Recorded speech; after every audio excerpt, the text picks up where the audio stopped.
All right, let's get right into it. Maribel's defeat or demise in episode 10. I'm not sure if we're going to see her ever again. And if she is back, it's going to be vicariously through Yuki after what Yuki did to her. But her defeat against Rimuru was probably the most pathetic and just sad overall. And in one of the scenes, she is seen just running away like a little child. And to be fair, she is a little child. And it was so pathetic and sad to the point where I was honestly rooting for her. I was seriously rooting for Maribel. And I was like, please, Maribel, just put up a better fight. Please just do it. Of course, that didn't happen in this season, in this episode, or ever, period. She never put up a good fight. And one of the comments I was reading here, let's just get right into it. This lad right here, as Triple Z, he says, this is how I feel as well. All right, so Maribel was bragging about her plan for almost the entire season, as if she were the last boss or would make any major impact on an entire story. But in reality, she was unable to do anything at all, and that is for a fact true. And honestly, I don't know why Rimuru even gave her any chance to breathe. You know, he was like, oh, I'm gonna give you a warning, and then he just slams her. Like, he could have easily just destroyed her during that slam right here. He could have easily just devoured her any given moment. You know, even his AI, Rafal, you know, his AI, his inner voice was like, yeah, there's a 100% chance she doesn't stand a chance. 0% chance that she would even deal any damage with her greed skill. Especially since Rimuru is like above that and is within his ultimate skills. So yeah, man, she didn't have a chance, and she had underestimated her opponents greatly and was overly confident in her power, 100%. Oh boy, so that goes without saying. You know, excuse me. That goes without saying. Yuki's fight was more entertaining, but even Yuki didn't have stand a chance. It was kind of sad to see Shion fail so hard, but it's we can't blame her. You know, Shion's abilities are for breaking barriers, but because of damn, what's his name again? Yuki, yeah. Because of Yuki's anti-skill cheat or skill. Let's say it's weird because everyone has a skill, but he has an anti-skill that doesn't allow the skills to activate. Even though Shion had some OP attacks, her attacks were nullified by his anti-skill. And because Yuki's probably like way more high level and has a better fortitude and mentality, Shion's skills and abilities could not take effect. Let me see. I'm looking for Shion's attack here. Here we go. So Shion here has her ability is multiple barrier, spatial transfer, self-regeneration, perfect memory, magic perception, fear, war goddess. Where's her skills at? I feel like she had like a anti-barrier, or is that somebody else? I think it's the status change nullification I was thinking of. But anyways, oh man, and we all knew this was coming. We all knew this was coming, but I didn't think it was gonna be this pathetic. I did not think it was gonna be this pathetic. Yeah, she never stood a chance to Yuki. Even Rimuru struggled a little bit until he realized that yeah, my skills and my magic might not work, but that doesn't mean his weapons or attacks towards him would even have a stand a chance to working. So yeah, because Yuki didn't have anything in his disposal to actually deal any damage, it was just like an easy win for Rimuru. So yeah, against Yuki here. So getting back to Maribel, Yuki said it best. He said, "You were too young. If she was born 10 years sooner, she would have been able to just take over the world, like legit." Like, Maribel her greed skill is pretty broken, but it's like Rimuru's already reached such a high level that her greed skill just didn't do anything. It didn't affect him at all. He couldn't be controlled. You know, he's just too OP. So yeah, that's why I felt bad for Maribel, honestly. She just really has bad luck. That's how I see it. She has bad luck. But I think that's the end of Maribel, man. I don't think we're gonna see her again. But like I said, her skills were stolen by Yuki, so Yuki's gonna have to take over her position. And I'd honestly be impressed if Yuki did become the king, especially given all the demon lords, and now Rimuru is like one of the most powerful demon lords, and you know, Yuki and Rimuru are like the only way I can see Yuki actually becoming a king is if he just is like, hey Rimuru, we're good, right? We're good. We're not enemies. Make me king, and I'll have your back. Now, if Yuki says some shit like that, and there was like a collaboration, I think something would have. I think Yuki can become the king. So yeah, you can see there Yuki eventually just defeat her. But I want to show you guys a scene where I just laughed like a mother, bro. It was like the funniest shit. Just seeing her run away like that. Let me see if I can find it. Oh shit. No. Let me see. So like Rimuru fights him. She's like, she has like a stomach ache, bro. She's constipated, man. Yeah, bro, I'm telling you, man, this is so pathetic. I just felt bad, man. I just really wished she actually like put a damage, you know, did something, my guy. Like, damn, what the heck is that expression? Did you guys see that?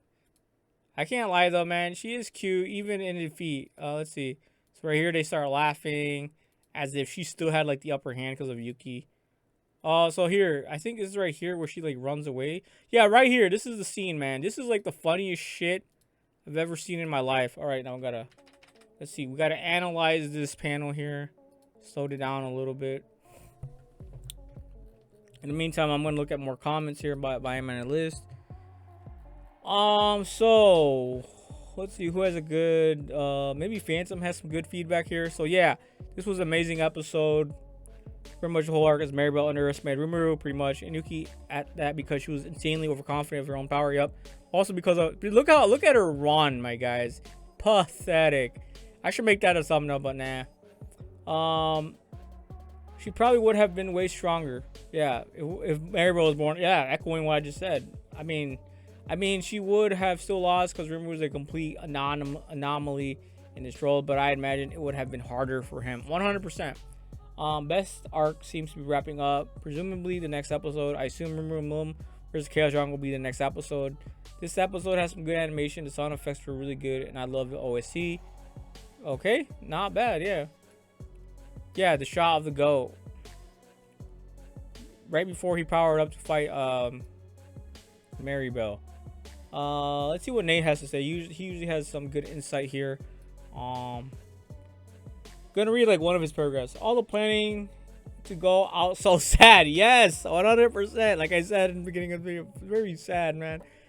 The irony of Maribel, a human supremacist being betrayed and by human when she could have led a perfectly content life by being friends with a demon lord in Rimuru.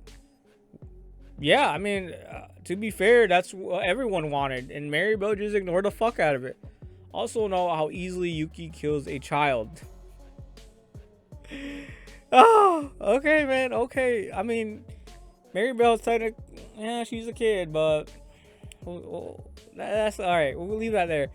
Something Rimuru tried his best to avoid. Yikes. So many chances to have a better ending, and her own hubris and greed cost her. In the end, her greed was nothing compared to Yuki's. 100%. I believe that 100%. I mean, okay, so there was like a little bit of a. Let's see what Alex Trust says. There's like some good back and forth here. I want to find his comment first. Don't want to just. So right here. So is there any reason? So it's like from Alex Trust. Is there any reason to believe that Yuki won't be defeated immediately when he goes against Rimuru? Huge build-up with no threat to show for it. It's kind of MO of pretty much every single villain in the series. Yeah, kind of, sort of, not really. Um, did Yuki go all out and try against Rimuru in that fight? Doubt it, honestly. Okay. So, if Yuki gets defeated ceremoniously by Rimuru like that too, I'll just stop watching the series. At least so far, he seems to be the only villain counted with an actual head on his shoulders, unlike every other villain so far. He has just thrown himself at Rimuru's head first, just hoping the skill works. Yuki at least seems to recognize Rimuru as a powerful opponent, and given we now know the scale of his ambitions, when the time comes for him, like here's the thing I want to do a reply on that. I believe Yuki will be smart enough to join Rimuru. You know, he's and this fight between him and Rimuru, he may or may not have gone all out, but he was testing his powers, Rimuru's current powers. And I believe Yuki right here, be smart enough to be like, damn, he's too powerful now. I can't do shit. Maybe if Yuki fought him like a year ago, you know, or before he became a demon lord, he would have had a chance. But I think Yuki realizes that after fighting Rimuru, he has no chance, especially since this is like a very closed case where Rimuru doesn't have his full fucking army, all his generals, all his supervisors, everything. You know, so yeah, that's my response. Let's see what Phantom responds with here. The reason for that is mainly because everyone underestimated Rimuru, because he's still a fairly new piece on the board compared to someone like Milim or Guy Crimson, who people fear their strength by name alone. Like, the whole point is Rimuru hides his power on purpose. If Maribel knew how strong Rimuru was to begin with, then he wouldn't have even had his arc, because she would have never picked a fight with him. Honestly, it was the same with Clayman. Back when Milim was first introduced, Rimuru got lucky. He even survived the fight. She was even above his power level. And when he fought Hinata, initially he lost that fight. But at this point in the series, you just gotta kind of accept the only characters who are gonna pose a real threat to Rimuru are the two dragons and like a small handful of others. Yeah, no, Rimuru pretty much can't be defeated. Especially if he's like friends with the hero. Remember the hero in the actual series? Like, it was not Rimuru, it was like some other dude. He has like 1,000, like his luck is like pretty much maxed out. So if anyone went up against the hero, just through luck alone, he would win. I think we covered everything. I think that's all there is to see. Yeah. Maribel stood no chance. It was really pathetic. Yuki stole her powers, and I think that was part of his plan. Steal Maribel's powers, test out Rimuru's powers, engage what he can and cannot do, what he should and shouldn't do. He's a smart cookie. He's a smart lad. He's not going to pick a fight with Rimuru if he knows he can't win. So he might have to move a little bit more different on his chessboard, and maybe even partner up with Rimuru and be like, look, let me take some power in this world and I'll leave you alone. Or maybe a collaboration. Yuki just simply wants to be king. That's easily achieved. You know, especially if Yuki's like, look, I'll make it be in your best interest. If I become king, and that would be the end of it. That would be the easiest route to him becoming king. Partner up with Rimuru. Rimuru will pretty much be unstoppable.